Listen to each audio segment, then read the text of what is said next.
हबीबी या रसूल अल्लाह, हबीबी या रसूल अल्लाह, हबीबी या रसूल अल्लाह, हबीबी या रसूल अल्लाह। अस्सलामु अलैकुम वरहमतुल्लाहि तआला वबरकातुहू। नहमदुहु व नुसल्ली अला रसूलिहिल करीम, अम्मा बाद, फ़अऊज़ु बिल्लाहि मिनश शैतानिर रजीम, बिस्मिल्लाहिर रहमानिर रहीम। अस्सलातु वस्सलामु अलैका या रसूलल्लाह, अस्सलातु वस्सलामु अलैका या हबीबल्लाह, अस्सलातु वस्सलामु अलैका या नबियल्लाह, व अला आलिका व अस्हाबिका या नूरल्लाह, सल्लल्लाहु तआला अलैहि वसल्लम। प्यारे आका सल्लल्लाहु तआला अलैहि वसल्लम के प्यारे दीवानों, वुज़ू का मसनून तरीक़ा क्या है? आज इंशाअल्लाह हम अपनी दरसी गुफ्तगू में इसे सीखने की कोशिश करेंगे। आप इसे बगौर समात फ़रमाएँ ताकि हमारी इल्म मालूमात में इजाफ़ा भी हो, और वुज़ू के दरमियान अगर कोई चीज़ बेतवज्जोही से हमसे छूट जाती हो तो उसके हवाले से हमारी इस्लाह भी हो सके। आइए समात करते हैं वुज़ू का मसनून तरीक़ा। फ़रमाते हैं, जब वुज़ू करना हो तो दिल में वुज़ू करने का इरादा करके बिस्मिल्लाहिर्रहमानिर्रहीम कह के दोनों हाथ गत्तों तक धोएं, फिर मिसवाक करें दाहिने हाथ से, फिर 3 बार कुल्ली करें खूब अच्छी तरह कि हलक तक दांतों की जड़ ज़बान के नीचे पानी पहुँचे। अगर दांत या तालू में कोई चीज़ चिपकी अटकी हो तो छुड़ाएं। फिर दाहिने हाथ से 3 बार नाक में पानी चढ़ाएं कि अंदर नाक की हड्डी तक पानी पहुँचे, और बाएं हाथ से नाक साफ़ करें। इसकी छोटी उंगली नाक के अंदर डालकर फिर दोनों हाथ में पानी लेकर 3 बार मुँह धोएं। इस तरह के बाल जमने की जगह से लेकर थोड़ी तक और दाहिनी कनपट्टी से बाईं तक कोई जगह छूटने ना पाए, और दाढ़ी हो तो उसे भी धोएं और इसमें खिलाल भी करें, लेकिन एहराम बांधे हो तो खिलाल ना करें। दाढ़ी का खिलाल इस तरह पर होता है कि उंगलियों को हलक की तरफ से दाढ़ी में डालें और बाहर को निकालें,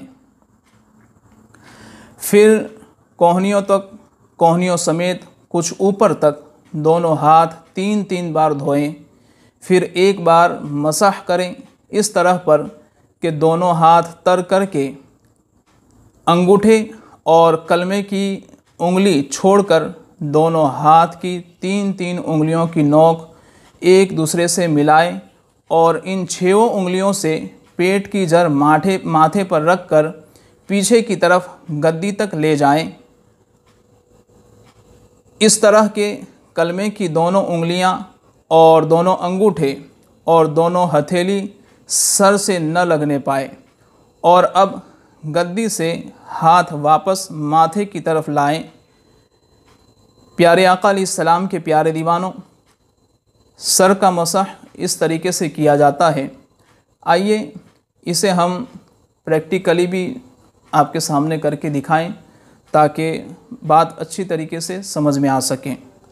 प्यारे आका सल्लल्लाहु अलैहि वसल्लम के प्यारे दीवानों, सर का जो मसाह किया जाता है वो इस तरीके से कि सबसे पहले अपने दोनों हाथ को पानी से गिला कर लें, और फिर ये दोनों हाथ की कलमे की उंगलियां और अंगूठे इसको अलग रखें, और ये तीनों उंगलियों को इस तरीके से मिला दें, और मिलाने के बाद फिर जहाँ बाल ये जमे हैं वहाँ ये तीनों उंगलियों की यानी 6 उंगलियों की नोक इस तरीके से यहाँ रखें, और रखने के बाद फिर सीधा इस तरीके से पीछे ले जाएं।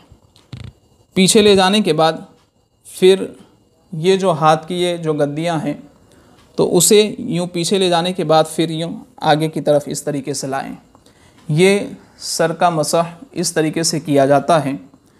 प्यारे आका सल्लल्लाहु अलैहि वसल्लम के प्यारे दीवानों, अब उसके बाद सर का मसाह हो गया, अब उसके बाद क्या करना है?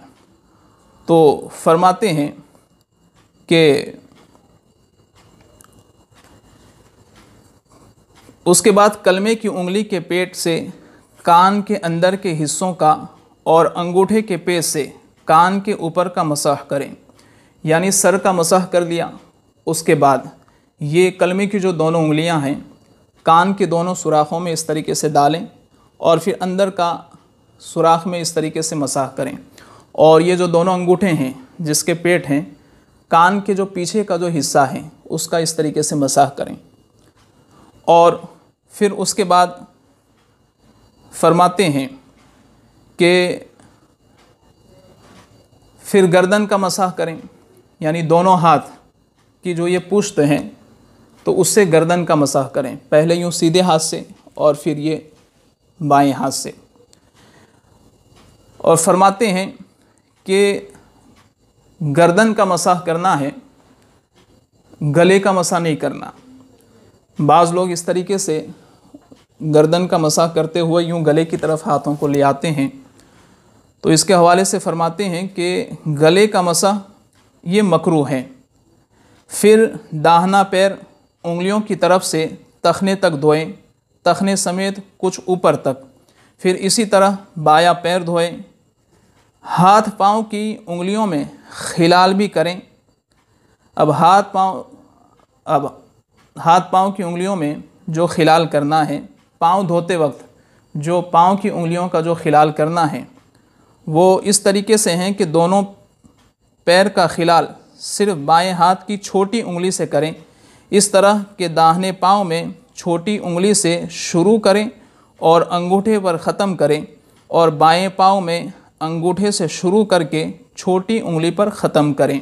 जैसे मिसाल के तौर पर कि ये दायां पाँव हैं, जब इसको धोएंगे तो उंगलियों का खिलाल इस तरीके से करेंगे, उंगलियों के दरमियान जो जगह हैं तो उसका खिलाल इस तरीके से करेंगे कि दाएं पाँव की ये जो छोटी उंगली है तो यहाँ से शुरू करेंगे धोते वक्त, इस छोटी सी उंगली से यहाँ से ऐसे खिलाल करते हुए अंगूठे की तरफ आएंगे, और फिर जब बायां पैर धोएंगे तो अंगूठे से शुरू करेंगे और इस छोटी उंगली पे ख़त्म करेंगे। ये दोनों पाँव का ये खिलाल इस तरीके से किया जाता है। प्यारे आका सल्लल्लाहु अलैहि वसल्लम के प्यारे दीवानों, उसके बाद फरमाते हैं कि वज़ू ख़त्म हुआ, उसके बाद ये दुआ पढ़ें, अल्लाहुम्मा जअलनी मिनत तव्वाबीन वजअलनी मिनल मुतत्तहिरीन। और बचा हुआ पानी खड़े होकर थोड़ा सा पी लें कि बीमारियों की शिफा है। और आसमान की तरफ मुँह करके सुबहानकल्लाहुम्मा व बिहम्दिका अशहदु अल्ला इलाहा इल्ला अंता अस्तगफिरुका व अतूबु इलैक। और कलमा शहादत और सूरह इन्ना अंज़लना पढ़ें। और बेहतर ये है कि हर उज़्व धोते वक्त बिस्मिल्लाह और दुरूद शरीफ पढ़ें और कलमा शहादत भी पढ़ें। ये वज़ू का तरीक़ा जो ऊपर बयान हुआ उसमें कुछ बातें फ़र्ज़ हैं कि जिनके छूटने से वज़ू न होगा, और कुछ बातें सुन्नत हैं कि जिनके कसदन यानी जानबूझकर छोड़ने की आदत काबिल सज़ा, और कुछ बातें मुस्तहब हैं कि इनके छूटने से सवाब कम हो जाता है। प्यारे आका सल्लल्लाहु अलैहि वसल्लम के प्यारे दीवानों, अब वज़ू के बाद जो है बनियत तहियतुल वज़ू 2 रकात हमेशा हमें पढ़ने की आदत बनानी चाहिए। उसके हवाले से अमीर मोहतरम ने यहाँ पर हदीस पाक का ज़िक्र किया है और लिखते हैं कि वज़ू के बाद कम अज़ कम 2 रकात नमाज बनियत तहियतुल वज़ू पढ़ना ये मुस्तहब हैं। हदीस मुबारका में इसकी बड़ी फ़जीलत वारिद हैं। चुनांचे हज़रत उक़बा बिन आमिर रदियल्लाहु ताला अन्हु से रिवायत हैं कि रसूलुल्लाह सल्लल्लाहु अलैहि वसल्लम ने इरशाद फरमाया, अगर कोई मुसलमान अच्छी तरह वज़ू करे फिर 2 रकात नमाज बनियत तहियतुल वज़ू पढ़ लें ज़ाहिर व बातिन की दुरुस्तगी के साथ, तो उसके लिए जन्नत वाजिब हो जाती हैं। सुभान अल्लाह। अल्लाह तबारक व ताला हम सब को इन सुनी हुई बातों पर अमल करने की तौफ़ीक़ अता फ़रमाए, और दर्स के दरमियान कोई ख़ता हुई हो अल्लाह तबारक व ताला हुज़ूर रहमत आलम सल्लल्लाहु अलैहि वसल्लम के सदक़े उस ख़ता को माफ़ फरमाएँ। अस्सलामु अलैकुम व रहमतुल्लाहि व बरकातुहू। सुन्नी दावत इस्लामी की दावत हर सू आम करें। सुन्नी दावत इस्लामी की दावत हर सू आम करें। सुन्नत को घर घर फैलाएं, तबलीग इस्लाम करें।